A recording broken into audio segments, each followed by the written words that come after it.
नमस्कार विद्यार्थी मित्रांनो. अवकाळी पावसाच्या दरम्यानची गोष्ट या कादंबरीचे कथानक आपण अभ्यासत आहोत. आपण बघतो की यशवंताच्या शेतातला शाळू अवकाळी पावसामुळे संपूर्णतः भिजला आहे. निसर्गाच्या या रौद्र रूपाने तो हतबल झालेला आहे. सुगीच्या दिवसात पाऊस कोसळल्याने त्याच्या शेतमालाचं नुकसान झालेलं आहे. जनावरांचा चाराही खराब झालेला आहे. ग्रामीण शेतकरी आणि भारतीय अर्थव्यवस्थेवर ह्या अशा आपत्तींमुळे जे परिणाम होतात तेही लेखक इथे आपल्याला सांगत आहेत. यशवंता या आपत्तीने पार उद्ध्वस्त झालेला आहे. त्याच्यासमोर सारे जीवनचित्र उभे ठाकले आहे. म्हणूनच तो म्हणतो, इथं गुंठ्याला 10,000 रुपये घेऊन बसलेत लोक, पण परत पाऊल ठेवून देणार नाहीत कोण. बापजात्यांनी काळजातल्या तुकड्यासारखं का म्हणून जपून ठेवली ही शेती. मी तरी कुठं घेऊन जाणार आहे सगळं. भावाला सांगून बघितलं, तुझंच घर आहे सारं. जे भावाकडून पैसे त्याला हवे आहेत. तू तेवढं कर्ज भागव, पण तो ढिम्म म्हणेना. आणि ऐकायचंच होतं तर का एवढं सारं वाढवलं. बोअर, पाईपलाईन, पावसानं माती वाहून जाऊ नये म्हणून मनामनाचे दगड उरावर घेऊन दरवर्षी उचललेली ताल. बायकोला साडी नाही घेतली कधी. पोरींना धडूतं कशासाठी केलं हे सारं. जमीन विकली तर माणसं शेण घालतील तोंडात, त्यापेक्षा आपणच संपवून टाकावं. थांबव आता राजा, का तू माझी परीक्षा घेतोयास. फेल झालो, आता फेल झालो. आता हे जे यशवंताचे विचार आहेत हे नैराश्याचे विचार आहेत. आणि ह्या विचाराचं फलित किंवा ह्या विचाराची परिणती ते त्याच्या आत्महत्येमध्ये होते. इकडं उषा शाळू कापायला जाते. ती पळून जाऊन लग्न करणार असते, पण इकडं अवकाळी पाऊस येतो आणि म्हणून ती तिकडं शाळू कापायला जाते. पार्वती त्याला या आत्महत्येपासून परावृत्त करण्याचा प्रयत्न करते. तिच्या लक्षामध्ये हा सारा प्रकार येतो. त्याचं मन वळवण्याचाही ते प्रयत्न करते, पण यशवंताचा जीव काही थाऱ्यावर नसतो. तिला वाटले तो काही बरे वाईट करून घेईन, म्हणून ते रात्री बाहेरच त्याच्याजवळ झोपते. पावसाच्या दरम्यान उषा व सुभाष पळून जाऊन लग्न करणार ह्याची कुणकुण तिच्या बहिणीला लागते. पण ती तिचीसुद्धा समजूत काढते. आणि उषालाही ते पटत नाही की आपला शाळू इकडे भिजलेला आहे, आपल्या आईबापांवर कुऱ्हाड कोसळेल, आणि म्हणून तो तिचा बेत रहित करते. पण यशवंताच्या डोक्यातला विचार काही जात नव्हता. त्याच्या मनामध्ये सारखे आत्महत्येचे विचार येत होते. त्याला कारणही मी तुम्हाला मागच्या तासाला सांगितले की ही जी कारणं आहेत आत्महत्येची, ही काही एक कारण नाही आहे की शाळू भिजला. एकंदरीने सगळ्याच परिस्थिती विपरीत घडत जातात. त्याच्या बोकडावर कुत्रा हल्ला करते, ते मरून पडतं. हा त्या बोकडावर विष घालवून ते गावाबाहेर नेऊन ठेवतो, म्हणून गावातली सगळी कुत्री आणि कावळे मरतात. त्यामुळे त्याचा अपमान होतो. सावकाराचं कर्ज पुन्हा आहेच, पतसंस्थेचं कर्ज पुन्हा डोक्यावर आहेच, आणि जप्ती येईल म्हणून ती नामुष्की होईल. हे सगळं असं वर्षानुवर्षापासून चाललेलं हे जे सगळं असं विपरीत त्याच्या आयुष्यामध्ये घडतं आहे. कुठल्याही भारतीय शेतकऱ्याच्या आयुष्यामध्ये थोड्याफार फरकाने याच गोष्टी घडत असतात. आणि म्हणून त्याला नैराश्य येते. फेल झालो असं तो म्हणतोय. आणि त्याचा हा विचार पार्वती ओळखते. लेखकाने त्यांच्या आत्महत्येचा जो प्रसंग इथं रेखाटलेला आहे तो खूप असा आपल्याला भारावून टाकणारा असा प्रसंग आहे, हेलावून टाकणारा प्रसंग आहे. यशवंता पार्वतीला हाक मारतो आणि म्हणतो, डब्यात औषध शिल्लक आहे, दोघं घेऊन मरूया. म्हणजे फवारणीचं जे औषध आहे कीटकनाशक, तर दोघं घेऊन आपण मरूया. पुन्हा पार्वती समजूत काढते. शेवटी यशवंता मेटाकुटीला येऊन पार्वतीशी मन मोकळेपणी शेवटचं बोलतो. तो म्हणतो, पतसंस्थेतील माणसं उद्या दारातली म्हैस सोडायला कमी करणार नाहीत. अशावेळी बुडक्यातलं तरी कोण उभं राहणार? म्हणजे जे भावबंदकीतले लोक आहेत ते कोणी उभं राहणार नाही. मला काय जीव प्यारा नाही, पण ह्या हाताने वाईटच घडते. त्याला ती खंत वाटते की या हाताने आपण शेतामध्ये शाळू पेरला, ते पीक आलं नाही, आपला बोकड गेला. आपण बोकड गेला म्हणून आपण विष घालवलं आणि त्याच्याने कुत्रे आणि कावळे मेले, म्हणून या हाताने वाईटच घडते. त्याच्या मनामध्ये राग साचून राहिलेला आहे या सगळ्या परिस्थितीबद्दलचा. कुणावर तेही कळत नाही त्याला. तो मोकळा करायचा असेल म्हणून हे माझ्याकडून झालं पातक. त्याला माहिती आहे ती पापाची बोस त्याच्या मनाला लागते आहे. काय नाही केलं या हाताने. पोरग्यासाठी मी स्वतःहून मारून टाकली बाळं, जे पार्वतीचे गर्भपात केले त्याने, तर ती बाळं मारली. पार्वतीला तो म्हणतो, मला बोलू दे. कधी हौस नाही केली कशाची, नुसता खपलो दिवस रात्र अवताच्या बैलासारखा. आताच नाही केल्या कैक दिवसापासनं नकोसं झालं हे जगणं. म्हणजे हे खूप वर्षांपासूनचं चालत आलेलं जगणं आहे. अधिकारच नाही जगण्याचा. कर्जबाजारी, बापदाद्यांनी जीवापाड जपून ठेवलेली रानं मी विकून पापाचं होऊ का धनी? मी कसा काय धनी होऊन ती रानं विकून? आणि म्हणून तो रान विकायला पण त्याचं मन धजावत नाही. कशाला हवी ही जिंदगानी? डोळे पुसतो तो, भ्रमिष्ठासारखा उभा राहतो. पायात जीव राहत नाही त्याच्या. भेडकांडत हातात कप आणि काहीतरी शोधत कावराबावरा होतो. आणि शेवटी यशवंता विष घेतो, पार्वतीलाही देवतो. शेवटी दोघेही मरण पावतात. मरण्याआधी यशवंता स्वतःशीच बोलतो, मी असाच होतो का पूर्वी? की याहून कोणी वेगळा, तो वेगळा असतो. समोरून येणाऱ्याकडे बघून हसणारा, नडलेल्याला उचलू लागणारा. कुणी बनवलं मला इतकं एकांगी, स्वार्थी आणि अखेरीस कर्जबाजारी? या प्रश्नांची उत्तरे म्हणजे ही व्यवस्था. नियती, निसर्ग आणि भांडवलशाही सत्ताधीशांच्या ह्या मुजोर कारभाराने शेतकरी विकलांग झालेला आपल्याला दिसतो. आणि यशवंता हे त्याचं प्रातिनिधिक असं चित्र आहे. तो पुरता नष्ट होण्याच्या मार्गावर आहे. शेती संपली की सर्वच संपेल. ही कहाणी केवळ यशवंताची नाही आहे.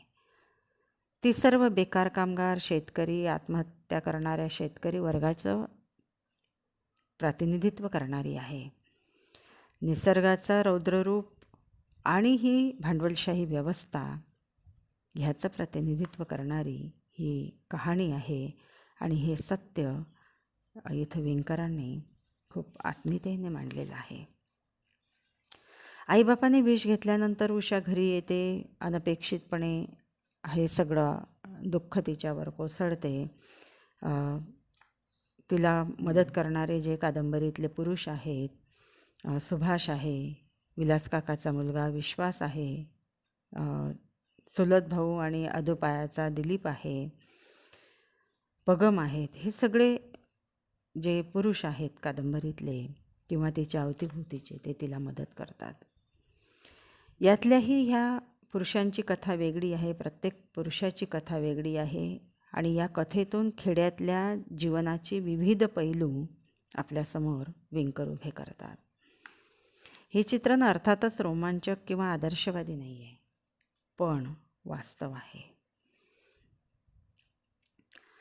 ह्या सगळ्या चित्रणाला जीवनाचे विविध पैलू असे चिकटलेले आहेत. माणसाच्या उत्कट जीवन इच्छा आहेत. या जीवननिष्ठेतून आणि त्यांच्या परस्पर संबंधातून हे चित्र उलगडत जातं. सुभाष हा गरीब आईबापाचा मुलगा. उदरनिर्वाहासाठी स्थलांतर करून ह्या गावामध्ये राहायला येतात.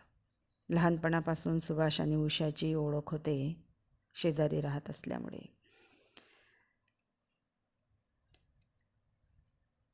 शिकून सवरून तो मिलिटरीमध्ये जातो,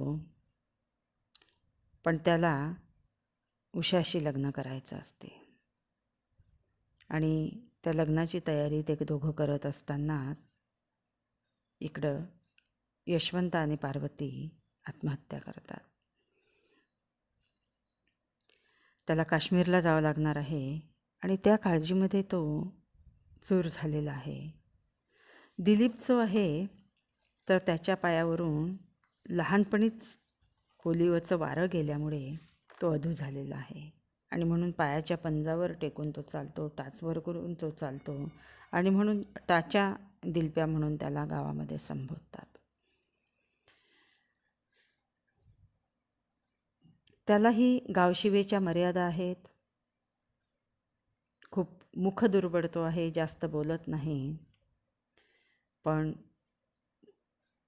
ह्या सगळ्या पायाच्या अधूपणामुळे, गावातल्या लोकांच्या हिणवल्यामुळे तो चिडखोर झालेला आहे. पण सुभाष त्याचं जीवन बदलून टाकतो. पुस्तकं वाचायला त्याला देतो आणि ह्या पुस्तकांनी तो पार बदलून जातो आणि त्याचं मानसिक आणि शारीरिक परावलंबित्व तो झुगारून देतो. गरिबांबद्दलचा त्याला कळवळा आहे, अन्यायाचा विरोध आहे. त्याच्याशी फसवून लग्न केले म्हणून त्याच्या बायकोने आत्महत्या केलेली असते. कादंबरीतील विश्वास हा पुरोगामी चळवळीशी संबंधित आहे, शहरी संस्कृतीमध्ये वाढलेला आहे. अशी एक एक ही जी पुरुष आहेत यांची सगळ्यांची कथा ही वेगवेगळी आहे. आणि उषा इथं केंद्रस्थानी असताना आपल्याला दिसते ह्या सगळ्या पात्रांच्या. शेती आणि ग्रामीण माणूस यांचं भांडवलशाही व्यवस्था कसं शोषण करते यावरही प्रकाश व्यंकर इथं टाकताना दिसतात. सामान्य शेतकऱ्यांचं जगणं कठीण झालेलं आहे. त्याच्या मालाला भाव नाही आहे, शेताला लोडशेडिंगमुळे पाणी नाही आहे, दुष्काळ आहे, ओला आणि कोरडा दोन्ही प्रकारचे दुष्काळ आहेत, अवेळी येणारा पाऊस, त्यामुळे शेतीची पूर्णपणे होणारी नासाडी, शेतकरी आणि शेतीवर राबणारा मजूर यांचे प्रश्न मोठ्या प्रमाणामध्ये निर्माण झालेले आहेत. आणि ह्या शेतकऱ्यांच्या आत्महत्यांचे परिणाम त्याच्या कुटुंबाला भोगावे लागत आहेत. शहरांमध्ये वाढत चाललेली मॉल संस्कृती, शेतकऱ्याला बाजारपेठेची वानवा, मिळाली बाजारपेठ तर तेथे चालणारे शोषण, व्यापारी वर्गाची मुजोरी, या सर्वांमुळे ह्या शेतकऱ्यांचे प्रश्न अधिकाधिक बिकट होत आहेत. ते श्रीमंत आणि गरीब असं अंतर वाढत चाललेलं आहे. ग्रामविकास आराखडे हे केवळ कागदावर राहिलेले आहेत आणि एक प्रकारे असं वाटायला लागतं आहे की संवेदनशीलता जी आहे, म्हणजे ह्या व्यवस्थेची, सरकारची आणि सगळ्यांचीच, एकूणच या सगळ्या यामध्ये असलेल्या या सगळ्या माणसांची ती बोथट झालेली आहे. वर्तमानपत्रातील बातम्यांनी मन निगरगठ्ठ झालेले आहे आणि चहाच्या घोटाबरोबर जणू या शेतकऱ्यांच्या आत्महत्यांच्या प्रश्नांच्या बातम्या आजकाल येऊ लागलेल्या आहेत. तर ही कादंबरी हा एक असा व्यापक पट आपल्यासमोर मांडताना दिसते. ही मृत्यूची जी सावली आहे यशवंता आणि पार्वतीच्या, या मृत्यूच्या सावलीमध्ये हे सगळे मित्र आणि हे सगळे जे पात्र आहेत हे अधिकाधिक जवळ येत आहेत असं आपल्याला वाटतं. सुभाष उषाला खंबीरपणे या घटनेमध्ये आधार देतो आहे, पण इकडं गाव पातळीवर वेगळ्याच घटना घडत आहेत.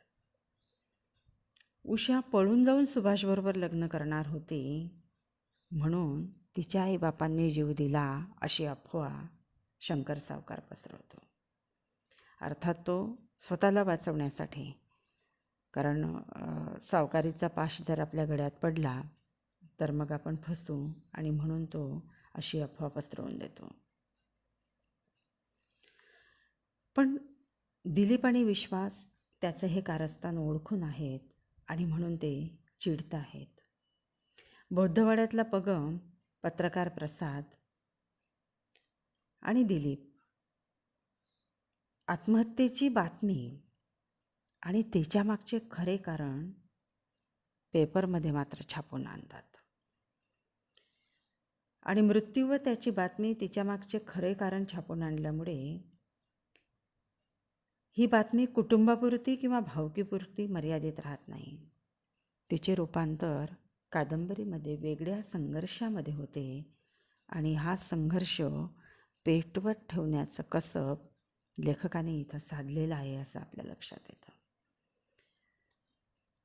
आणि म्हणून ही जी घटना आहे किंवा ही जी बातमी आहे ही विविध गटात वंचितांच्या समुदायामध्ये एक प्रकारे पसरते. म्हणजे हा वंचित समुदाय आहे.